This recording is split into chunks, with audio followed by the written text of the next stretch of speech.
Hey, I'm MellyS The Story Collector, and this is the Courage 1000 Project, the show where we share personal stories of inner courage from all around the world to inspire you to find your own. In this episode, we're talking with the beautiful Chantal about how to find your voice and in the process own and love who you are. I'm really excited about this episode because there are so many similarities between what Chantal does and I do as well. Now, Chantal, a bit about Chantal before we jump into it. She is a confidence mentor who guides women to harness their inner wisdom, combining a rich life experience with decades of learning and practicing the healing arts. Chantal connects the threads of life that brought you here, where you are now, and takes you to where you want to be. Confidently, you. She lives with her talented partner in the Perth Hills and can be found online when she's not commuting with nature, wearing colourful scarves, or reading a good novel while eating chocolate. My kind of woman. And now let's jump into it. Why do you want to share this particular story with everybody? Melly, that's a really good question. And I believe, and I love what Brené Brown said, that you might not relate to the story, but you relate to the emotions. Yes. And I think it's really important, the more we as women share our stories, show that we can overcome them, show that you can still have a really loving, joyful life and still be vulnerable and have your moments. I think it's going to give us women that opportunity to start using our voices, to start speaking out, particularly as we get older. I'm creating a movement called Grand Divine. So I'm 57 and I don't want to go invisible.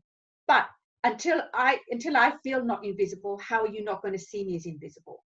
Yes. So this is why I really wanted to share the story that, don't ever give up. Don't think you're too old, too young, too this, too that. We all have something in us to offer the world, whether it be on that level purely in our home, in our community, or on the wider scale. Doesn't matter. Yes. And there is a big problem with society right now that they're calling it the invisible greys, that yes, you reach a certain point, especially for women, we just become invisible. It's like you don't exist. There's nothing of you in the media, in brochures, there's nothing. And yet you guys are the ones driving Australia. That's exactly right, Melly. And it's really interesting. I don't know. One thing I do read is the Women's Weekly. Yep. And in the last one, I loved it. They're over east in Queensland. They're creating a program where young ones live with the older ones. Yep. They live there for free, but they have to do certain things. I think it's also in Europe. I love that, because I watch my mum, who's 91, in a care facility light up when the younger ones come in. And at the moment, I'm sitting with her. Obviously, I can't sit with her friends because of the distancing, but I learned so much from them, Melly. Yes. Like, how did they handle the wars? How did they handle the depression? Now, I don't want to make light of what we're going through, but, this too will pass. Yep. We will get through this, but we are going through it. And right now, it is hard. Yeah. And if we're not referring to the past generations who have been through some similar hardship, getting their stories, we're not going to be able to work our way through it with ease and grace either. So it is exactly a big full circle moment where we get to collect the stories of the past again and use that knowledge. So let's go to your story. Where did your story start? Well, how long's a piece of string, as they say, whereas it was poignant, I think I'll start really right from word go, from birth. Unfortunately, my mother and father, my father was how should I put this, a violent man. Okay. And even though we lived well and we had a good life, we actually had emotionally a very distressing life.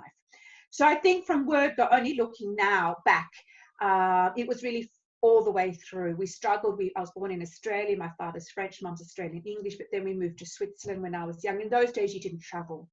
So not only was I not safe at home, I wasn't safe in this new environment. We were taken out of everything we knew, new language, new school, new way of being, all that sort of stuff.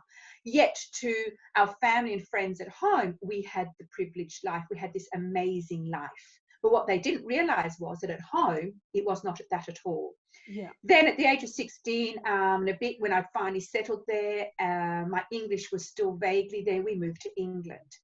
And then again, I was out of my comfort zone. Again, it not knowing how to be whatever. We were considered, I was a foreigner in Switzerland, I was a foreigner in England. So it created all these things around me. So there was a positive in that I became hugely independent and very strong in that, and adventurous and things like that.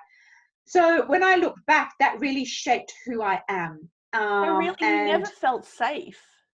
No. And that is why when we were doing, before we came on the live, I don't feel safe at the moment because it's triggered me. Yes. Yeah. I don't feel safe. So I feel safe in my home. And why I also don't feel safe was, we realized only years later, when my father died unexpectedly when I was 36, I triggered into PTSD then, but we didn't know. Wow. I thought it was grief, because when he was alive, I didn't want him alive. When he was dead, it was like, excuse me, how dare you die? You know, because he took me into this whole new world. Because when you die, what I've learned is you transition from one energy to another, but you transition to this pure love. And Dad came back to me as pure love. And I haven't shared this with many people yet, because I'm still trying to get my head around, how do I put words to this? And I was like, well, Dad, why couldn't you have given that to me in life? Why only in death? Yes.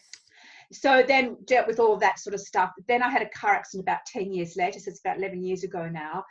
And then, of course, that's when I was diagnosed. But even then, when I went back many years later, because then I had menopause as well. So then when I went back quite a few years later too, because I thought I was all right, ladies, you know, we do this, we're all right, we become the superwoman again, fell in a heap. That's when I got diagnosed. We looked back at, this is when it started. So that's a long time to be dealing with it without any help or strategies or anything. How did you cope through that time? You know what? When you look back, I have no idea. I actually have no idea how I coped. I just kept pushing, because that was my personality, because I was the eldest in the home, and we are perfectionists. I'm also Capricorn. So when you think of all these things, right, you survived. You survived because you had to go and learn the language. You survived because you had to cope at home. You just went into survival. So I realized, and I put on this lovely persona. You know, I was a gregarious one, because in a way I was gregarious, and I am. So me going the other way after the car accident was quite a shock, because I didn't know how to deal with that either. But I was the out there one. I was the adventurous one. I was the one that, you know, was social. And I've lost complete track, because that's called menopausal moments. What was I saying, Melly? And this is part of not only stress but menopause, girls. And I think from what I gather, because I never had a child, baby brain. How did I cope? That's right. How did I cope? I just think you just cope, because you don't know any different. You don't know any different. It becomes normal. Normal. And if you've experienced that since birth, that feeling of unsafe, no matter where you are, it does just become normal for you that this is my life. Survival is my life. Exactly right. Exactly right. And you don't realize you are actually operating from a low level or high level, depending where you're at, fear. I didn't realize that. So I never thought I was fearful or anxious in the sense of when I look back. But now over the last while, I realized that wasn't a love-based life. It was a lot of fear-based life. But I didn't get that I was in fear, because I just kept doing. I traveled the world. I came back to Australia to see what my family was like all over these years. Then I went back to Europe. I went from London to Zurich by car. You know, I did all these things. But you see, I realized it was more, I was driven, but it was fear-based driven. Yes. Yeah. You know, that kept me going. Yeah. And really, if that fear is driving you, then you were running. You were running from the cause more than anything else. Exactly right. And even though I was doing a lot of therapy and all sorts of different therapies, yes, you don't realize that you are still running. That's exactly right. Because again, on the front, you know, I look good, I dress well, I have an accent, I spoke languages, you know, so I thought, well, there can't be anything wrong with me. Yeah. You know? Wow. So what was the pinnacle moment? Did you say it was the car crash? That was the moment you got the diagnosis? Yes. Yes. How did you move from there?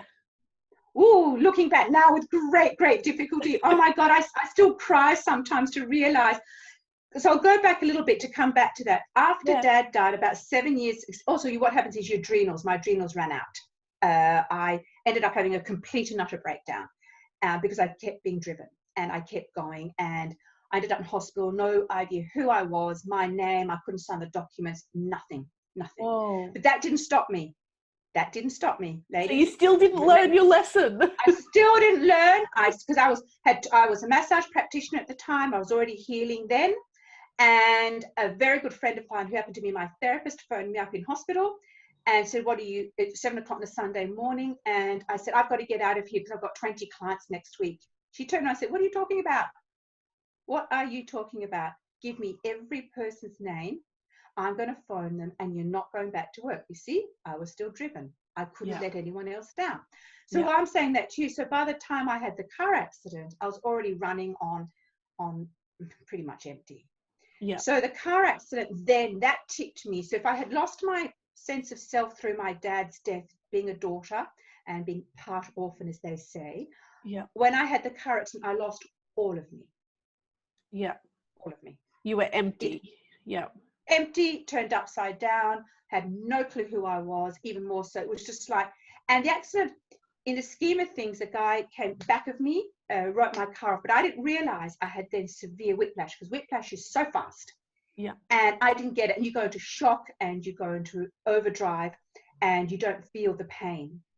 And so you don't, so I didn't have any obvious major injuries or anything like that.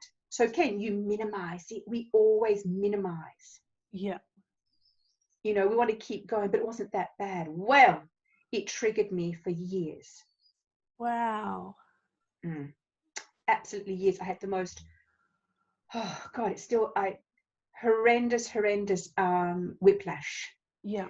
That triggered into the PTSD, the depression, the anxiety, all the old childhood memories, nightmares, confusion, menopause, hot sweats, you name it, was all legal stuff, family stuff, trying to keep businesses running. As you can feel, that was all this. Yeah. So it was kind of like you needed a physical shake to trigger all this stuff to be released. Exactly right. And at the time I didn't want to hear it, didn't hear it, couldn't hear it, had no clue. Yeah. So it's about,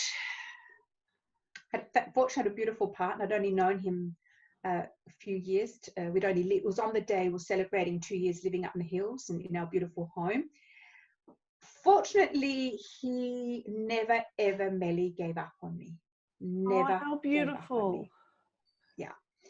He, looking back now when we talked about things recently, because he had his own scare with something, he actually didn't, he didn't quite get what was happening.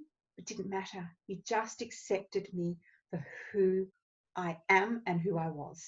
Well, that's beautiful. And to have someone who is so strong, he provided that safety for you.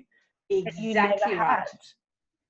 Exactly right. And he gave me the space to take as long as I needed to heal. And it took way longer than I expected. Yeah. Well, you had a lifetime of things to unravel. So no wonder it took a while. Yep, that's right. And you think you deal with things, you know, always talk about the onion. You go, yeah, I know about the onion. No, don't. But I tell you what, there's that onion. Yes. Yep. Because each trauma, if you want to call it that, each trigger gets built on top of another one. So every time you do have a little thing that triggers you, you go, oh, actually, here's another one. That triggers another one. And it's just this big ripple effect. And you do realize your life has been built on all these different triggers. Yep, that's exactly right. And then you've got to unlayer.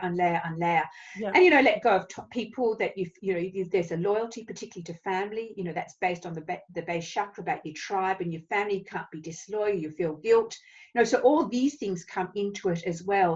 And then you realize who your family are or your friends are in times like this. And there's a whole added sense of grief and sadness, you know, on top of it. So it's layer upon layer upon layer.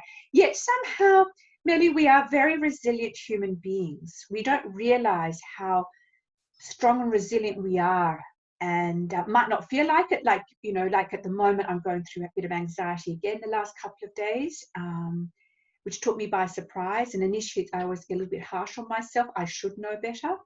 Yeah. But I'm resilient. I now have the tools, my sacred tools that I always refer to, always go back to. Yeah. And I need reminders. I phoned a friend yesterday, you know, and she reminded me, remember to do this. We always need Yes. reminders. And isn't it funny how when we experience it again, everything we've learned seems to be forgotten? It's like we block ourselves to our own knowledge, and then we get to rediscover it all over again. Yeah. Yes. You're right. And I think what happens is, what I realize now is exactly that. And I realize how quickly I can go back into where I need to be. Because when I'd already been working with Reiki for many, many years, then massage many, many years. Massage came after Dad died. Not massage, sorry, meditation, and Reiki was before. So I already had those tools in my toolbox, thank goodness. Yeah. And this is why I do what I do, because I want to teach people. There's no point when you're in trauma or in drama or whatever it is, you have no capacity to learn anything new other than dealing with what's going on. Yes. So it's get whatever you need in your toolbox, how to support yourself before, like you go along, nothing's going to happen to me, and then something does. Because just over 3 years ago, my partner had a really unexpected diagnosis. We're lucky he's alive. And that sent us into, oh my God, I can't tell you, for 10 weeks, we were in this bubble of absolute abject fear. Yeah. But we both had meditation. We both I had the Reiki to support him, myself.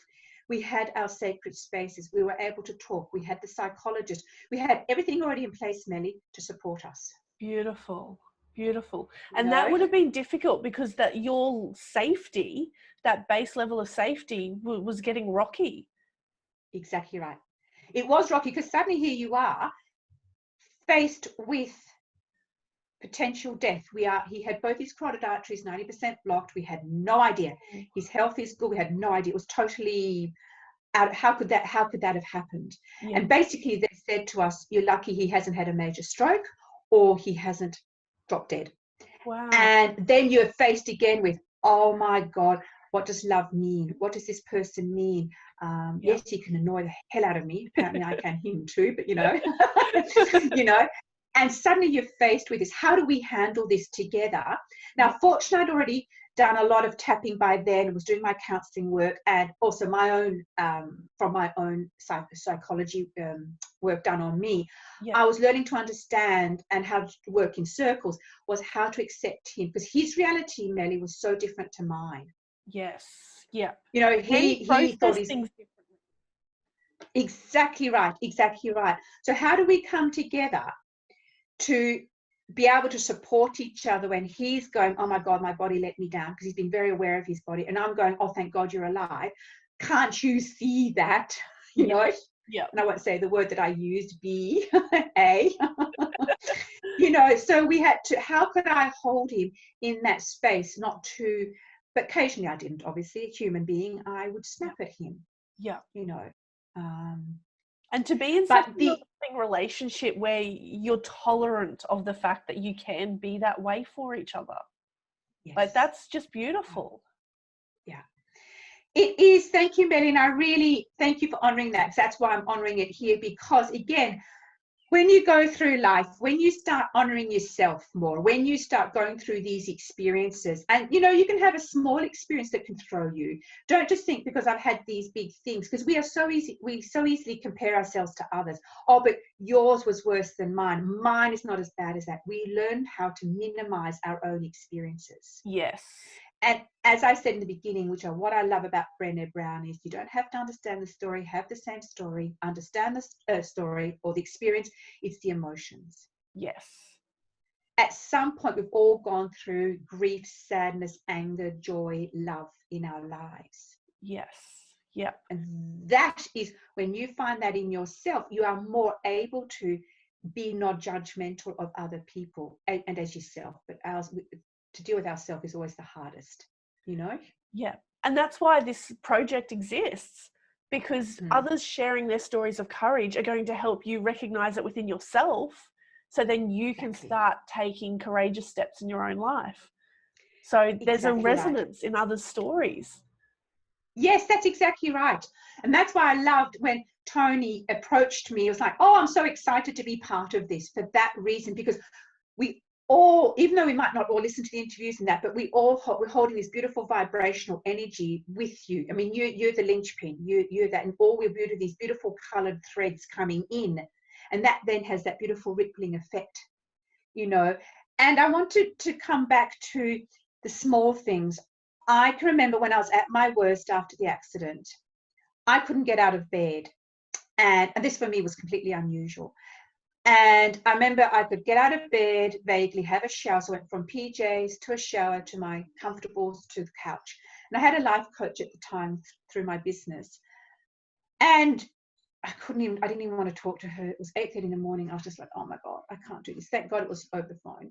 And she turned around and said to me, and I let her, I really want you to hear this. She said, that's a win. We need to celebrate that. I went, what do you mean? She said, you did something towards your recovery. It was small now for you to, looking back now, it was small, but it was big, Melly. It was big. Do you think that was the pinnacle of courage for you?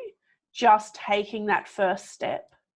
Exactly right. That's exactly right. Didn't know it at the time, didn't get it. But then then I've always remembered, then you just build on you. Those are the little steps that you build on. Then you might go back and think, oh my God, I've gone back again. Then you start building, because you've now got a different level. You know that you can get out of bed. In this example, I knew I could get out of bed. Then I might get back in the car. I had to go back to where the accident was.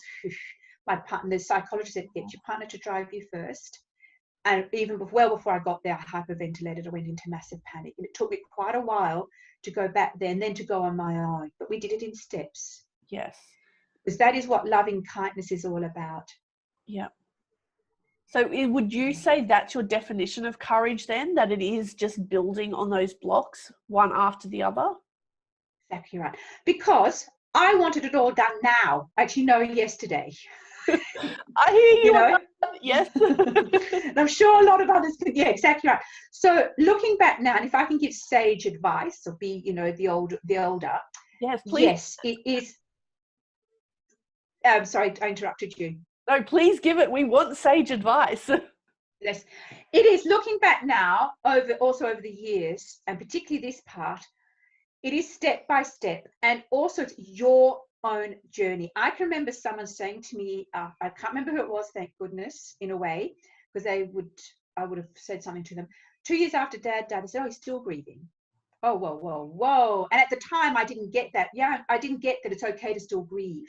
It's okay to take your time.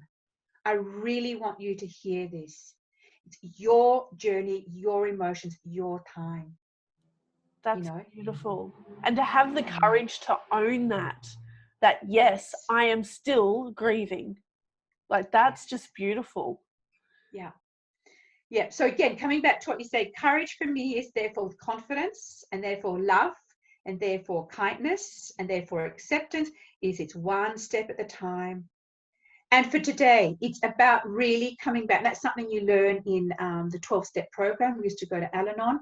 It's day at a time. And when I was at my worst, and particularly when I was with the violent pains in my head, it became breath by breath by breath. Because right in that moment, so if you take a breath right now, you're neither in the past nor the future. You're right here, right now, I'm okay. Right now, I'm okay. And that is what got me through the horrendous nights, night after night of the violence. In the bathroom was my best friend. It was just, that got me through. So sometimes you've got to go, as I said, right down to breath. But there's building blocks. And it was interesting because when it first happened, I knew instinctively no Reiki, no meditation, no tapping. Because now I've learned since that often when you're in extreme trauma, they can actually make it worse. So I want people to know that sometimes it's not right to use it in trauma. You need to get support with that. Then when I was ready, I also instinctively knew I could bring it back in to my life. So your intuition was very strong then. It was. And again, looking back, I didn't realize, because I couldn't understand why for a couple of years. I couldn't touch myself. With the Reiki hands, I just couldn't do it. Now I know why. But when the intuition started coming back, because what I had to do to get me out the door, because I got social phobia, agoraphobia, all that, I would lie on my bed at least half an hour before I went. I'd put my Reiki hands on my adrenals, or my, solar plexus chakra, which is about confidence and willpower. And because my body was in such pain, I had this little tiny light, little flame that I saw in my belly. That was the only place I had no pain. So what I'd do is I'd focus all my attention and energy, Reiki, meditation, all into that one little spot. Yeah. And then I'll just breathe through, and I'd start visualizing getting to where I needed to go, because I'm still trying to run a business. And then visualize coming back. And then eventually that flame would grow. That would grow as the confidence grew, as I had less pain, and then there was more joy, then there was more energy. And then that's just became, just grew and grew. That's this little spot. So for me, it was, as I said, in my belly where I went. That's beautiful. It's such a beautiful imagery to have too, that when you are feeling powerless, to just focus on your solar plexus and that tiny little spark, and then focus on that growing as much as possible. Yes, that's right. And that's why I think, coming back to what you're saying about your project sharing, because we share our techniques. You might go, oh, yes, I love to do that one. Oh, I like that, but I want to do it this way. Because again, remember, it's not comparing. You've got to do what's right for you. Yes. It's your healing, your journey, your story, and you own that. We need to own this. I didn't own myself as a woman, now as the elder, as my story for a long time, because we're taught to be something else. Yes. I love that. I love that. That's such a very powerful statement too, that we are taught to be somebody else, and that survival instinct kicks in. So we've got to wear that mask just to survive. But we get to a point where we've got to have the courage to take that mask off and be ourselves. Exactly. And again, this comes back to Brené Brown, vulnerability. That is what often these masks, not often, I would say most of the time, these masks are protecting this beautiful, vulnerable side. And that vulnerability is our feminine, our nurturing, soothing, beautiful side of us, the spiritual side that we have lost sight of because of the doing, the giving, needing to be there as women in the context. So to be vulnerable and take that mask off is too scary, because who would I be? I found, who am I going to be? I didn't know who I was, Melly. I didn't understand I was this incredible, beautiful, gorgeous woman. I had no idea. Yeah. Because it's very vulnerable. You question your own identity, your own place in the world, and really the place in your body. Like, should I even be in this body? Like, it's a very spiritual thing. Exactly. And so many, my body was telling me before I had the breakdown that I wasn't well. And now, interestingly enough, at that point, I wasn't partnered or married, and I hadn't had children, which was my big, big desire. And I'd actually booked to go and see a sperm donor. So I thought, if I don't do it now, my early 40s, when will I? Anyhow, 10 days beforehand, I ended up violently ill, and that's when I ended up with a breakdown. Now, see, I hadn't been listening to my body. Now, when I finally went and had my hormones checked with a GP, an Indian GP who specialized in this, I had no progesterone anyhow. So I would have gone through all this through the medical profession, because I didn't pick that up. I would have gone through all this trauma, because he said I could have got pregnant, but I would never have held it, the baby. Yes. So I would have gone through all this. Now, in a way, my body had to stop me totally in my tracks, so I didn't go down that path. Yes. Yeah. But I didn't listen, because I kept driving my body. I kept driving. So if one thing you get from this, ladies, you're courageous, but please, let's start listening to our beautiful bodies, our temples. I love it. Now, just to sum everything up, because we have spoken about lots of different things today, what is courage to you? How do you define it? Wow, that's a big question. Now, a big question. Do you know what I would say? Courage is simply being me, being yourself. Beautiful. That is actually it. Yeah. Just seeing you. That's all you need to be, is be yourself. Do you feel you are destined to make an impact in this world, but are struggling to find the courage to share your story? Jump over to MellyS.com.au for free training, presentations and videos, or simply stay tuned for the next episode of the Courage 1000 Project.